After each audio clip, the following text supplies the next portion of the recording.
What's going on, guys? My name is Steve. Thank you for stopping by my channel. Today, we're going to be reacting to the top 10 things British people worry about. I came across this video and I thought it would be really funny and maybe I'll learn something new about the British culture and the British people in general. What do Brits tend to stress out the most about on a day-to-day basis? Or what do they worry about the most on a regular basis throughout their lives? So that's what we're going to find out here today. I have no idea what to expect from this videos, but I think it'll be really interesting. So let's just go ahead and dive in and check out the top 10 things British people worry about. For this list, we'll be looking at the unique worries of a UK resident. And while those from elsewhere may not be able to quite comprehend the severity of some of these concerns, rest assured that they are critical in nature for a Brit. Number 10, snow. Forget political tensions with Russia, it's the Cold War with the weather we need to concern ourselves over. And it's a battle we routinely lose. You'd think by now the UK would have got itself prepared. A few drops of snow and everything goes all the day after tomorrow, with society grinding to a complete standstill. Let's go! No public transport running to get to work, flights halted and supermarkets understocked every bloody year. The well-peddled phrase "winter is coming" is arguably far more ominous for your everyday Brit than it is for a citizen of the North in Westeros. 10 is too young to say such things. He won't be a boy forever. And winter is coming. I thought you guys in the UK didn't really get much snow. That's interesting. I've been under the impression that you had a mild climate, that it kind of stayed cool most of the year, but it rarely got below freezing. Am I missing something here? Obviously, I understand in some areas, maybe like the Scottish Highlands, for example, you might get a decent bit of snow up there. But outside of that, anywhere south of that, I feel like maybe in the mountainous areas, of course, but like just the majority of the UK, I've always thought you guys just didn't really get much snow. It's just, you get cool and you stay cool for a lot of the year from what I understand, but snow is one of the last things I would have assumed that you guys would have worried about on a regular basis. Am I missing something here? Or maybe what he's saying is that when you do get snow, even if it's just a small amount, it like causes everything to go crazy because it's not something you have to deal with on a regular basis. Is that what he's saying here? I don't know, guys. Let me know in the comments. Do you guys get more snow than I actually thought you did? Number 9, receiving a call from an unknown number. An incoming call from someone who isn't saved in your contacts. So how does this caller even have your details? What is this technological sorcery? Wait, who is this? What number did I call? You call me on the payphone, you waste my time. I have pictures to draw. And in the age of instant messaging where people don't even have to make the effort of speaking to communicate, why is this renegade even seeking to use a form of voice-to-voice communication now almost as archaic as sending a scroll via pigeon? Delivering message? Your footballness. It's a message bird. It could be to tell you a loved one has been taken, or an annoying PPI call. Probably the latter. Either way, you'll leave it to voicemail. I will find you. And I will kill you. Is that really something people in Britain worry about? I mean, a worry? I don't know if I'd call that a worry. An annoyance, a nuisance, sure, but a worry? I don't know, that's interesting. I get unknown numbers calling me all the time, and I don't worry about it. I just like, all right, whatever. I don't even answer them, generally speaking. Well, I don't answer them about 95% of the time. The other 5% I do answer, and like, hello, who is this? Sometimes it's actually someone that calling from a different number, but usually they're just like telemarketers or something. So I don't worry about them, but they can be annoying. Number 8, not having change to leave a tip. Leaving a tip is certainly more of an American custom. However, Brits typically feel obliged to do the same out of politeness. Can't not leave a tip. So leave a tip. After all, you don't want your waiter or barber thinking you're tight. But what if you don't realize that you don't have any change until it's just too late? Will you leave a note as a tip just to save face? I was just leaving a tip. Tip included. You could simply apologize for your lack of spare pound coins, but then you could end up being considered cheap and a bald-faced liar. If all else fails, just avoid eye contact and awkwardly shuffle out the nearest exit. All right, since you pay for the breakfast, I'll put in, but normally I would never do this. Number 7. Okay, that one's actually really surprising because from what I understand, there isn't much of a tipping culture in the UK. You guys, I know you tip for exceptional service. Sometimes there's service charges on the bills at restaurants, which is kind of I guess that's kind of like a forced tip in a way. But actually worrying about having enough change to tip is just something I wouldn't think would be something you would concern yourself with, considering that it's not even expected throughout the UK.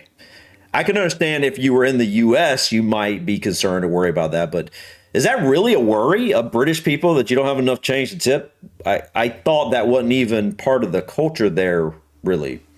That's an interesting one. Let me know in the comments. Something's off about that one, because that doesn't even make sense from what I understand about the tipping culture in the UK. Transfer deadline day. The tensest day of football's transfer window is always the last. Less than 4 hours to go here in England. It is a midnight deadline, of course, in Scotland. But how much late movement is there going to be, Haley? That's the question we ask. Because that's when the last minute big money deals go down that can make or break a club's season. Will your team finally land that world-class superstar striker you've been missing? Or a no-nonsense defender to steer you out of relegation? Perhaps your side is about to be taken over by billionaires, ready to throw all kinds of money at the world's best. Or maybe you're about to lose your key player to your local rival. Whether it's Jim White's excitable coverage on Sky Sports News or Harry Redknapp speaking to reporters out of a car window, football fans feel obliged to follow every single second of it. Why are you here? Why am I here? It's a very good question. Why am I on Sky Sports News? I'm here to interview Thierry Henry. That's an interesting one too. I guess that's kind of the same as the NBA draft, in basketball. Personally, I like watching some sports from time to time, but I'm not someone really emotionally invested in any sports really. My college basketball team, that's pretty much the most emotionally invested I am in a team. I'm really not that emotionally invested. So definitely not something that would worry me. I can understand if you're very emotionally invested into sports, especially your sports team. I guess I can understand how that could be something you worry about. You love your team and you don't want to see them lose out on the next season, so to speak. And so you're really hoping for the best. I don't know if I'd call that a worry. Is that really a worry? That's an interesting one too. 6. Chip shop opening hours. This is me. Worse than when you're craving cotton chips, only for the chippy to be closed at 5 on a Tuesday. Sorry, we're closing. Closing early on a Sunday is one thing, but often the nation's chip shops seem to operate within their own exclusive time zones, which rarely seem to match with when you're actually hungry.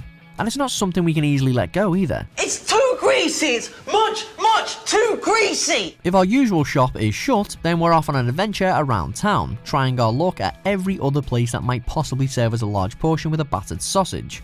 I mean, once you're set on chips for tea, there's just no stopping you. Shut it, you slag! Can I have large cotton chips, 2 battered sausage, chicken and mushroom pie, can of shandy bass and cherry tang? I think chip shops are what you call chippies, right? They're fish and chip shops, right? That's what he's talking about. He's talking about a place you literally just go get chips, or what we would call fries, right? If it was like a chip shop just for fries, it wouldn't concern me at all. But yeah, this would be something I'd worry about, because I love fried fish. I'll take the fries, the chips with them, but mainly I just want the fried fish. Yeah, this would be something that would be a worry of mine, because I would probably want fish and chips too often, way too often, if I lived around an area that offered that. So I can understand this one, definitely. Number 5, rain at Wimbledon. While many outdoor sports play on in the rain, it takes but a bit of water descending from the heavens at Wimbledon to completely ruin everything. Sure, centre court has a roof now, so it's not quite as bad as it once was, but grey clouds on the horizon are still eyed with genuine fear at SW19.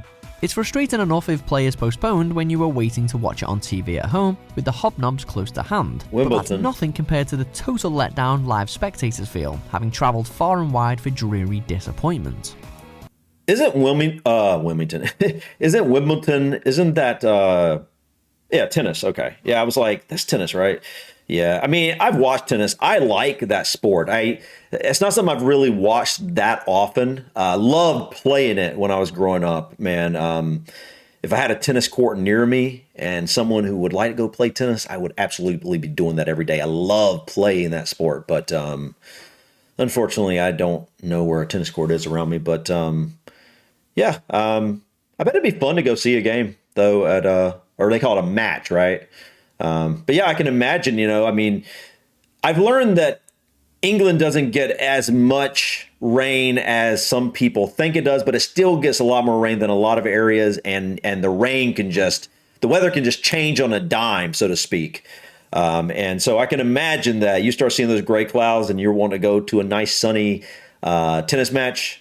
Yeah, I can imagine that would be a worry of yours. Number 4, lift etiquette. Because what actually are the rules for waiting in a lift with strangers?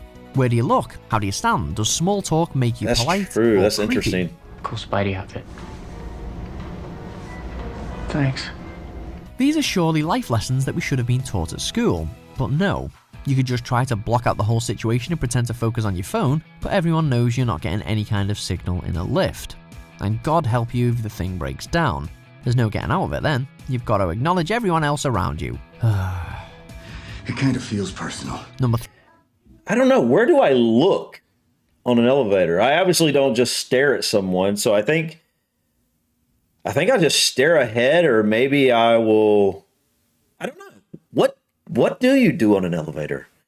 To be honest, it's been a while since I've been on an elevator. I don't live anywhere with tall buildings. Actually, my area there are buildings with multiple floors, but not like two, maybe 3 tops. Well, I did visit an apartment building over here that had 3 floors not too long ago when I was visiting someone, but no one was in the elevator with me. So that's interesting. What do you do when you're I guess you just stare straight ahead. I haven't even thought about that. Hasn't been a worry, but I can imagine that could potentially be a worry about people who live in larger cities like London, for example, and they've got to get on elevators on a regular basis.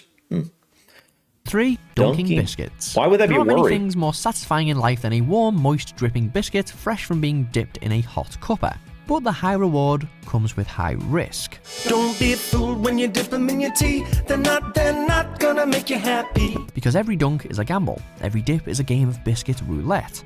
And that healthy percentage of biscuit you lower into your scorching liquid can end up like the T800 at the end of T2. And the tragedy is all too much. Remember that some snacks can handle the heat for longer than others, so know your biscuit. A tea with slushy crumbs at the bottom is not something to be taken lightly, damn it. You dip a knob, it's like, again! Again! Dip me! Again! Dip me! Again! I'm going nowhere, me son! Dip me! Dip me!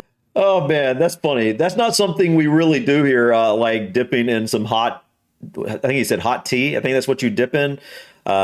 Basically dipping a cookie into a hot beverage, right? That's what he's getting at.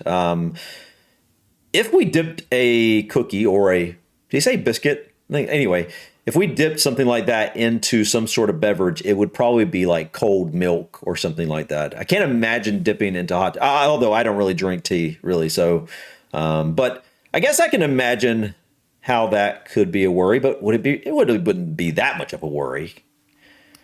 Number 2, the price of a pint. The price of property, petrol, food, please. We all know the cost of a beer down your local takes priority above everything else. Where are our drinks? Oh, did you want drinks too? Well, you'd better go get them then. There's no surer way of sizing up how the economy's going. And besides, a round in London could end up costing you most of a mortgage anyway. So, you have to keep your guard up, but it's never that advisable to actually question however much you have to pay. Just politely smile, moan about it later, and consider a pint of tap water the next time you buy in. We'll have 5 of those, please. No, sorry. Can we have 4 of those and a tap water, please? What? Number 1, strangers on the bus. Rule number 1 for riding the bus: don't be that person that takes up 2 seats unnecessarily. Rule number 2, hope and pray that no one actually takes the seat next to yours. Because when the inevitable does happen, how on earth are you supposed to deal with it? Are you supposed to talk to them? Is it rude if you don't respond at length when they start chatting to you?